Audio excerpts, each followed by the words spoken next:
Kwan kod nonro mar oganda ipacho ka KNBS ochako chenro mar kwano jopuonjre skunde duto mani e piny Kenya. Chenro ni madhi kawo thuolo mar ndalo 50 biro tiyo kod siling milion 300. Kwan mogik ma owinjo bed ni time sikunde ne otime higa mar 2007 kendo higni 17 bang'e igeno ni ma ochakore kawuono ni dhi golo kwan mabiro konyo e kelo lokruok mag dongruok e sikunde duto ma Thurka.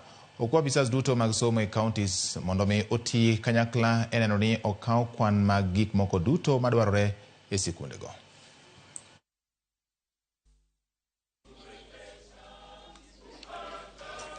Last one was done in 2007, and I know somebody might ask why we always do census as a country, so that we can be able, going forward, have data that we can be able to properly use as we do our planning. This is a whole government approach.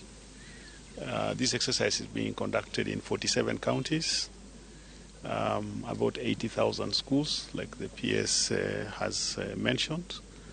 The budget is approximated to be about 300 million for a period of about 50 days, like he said, until the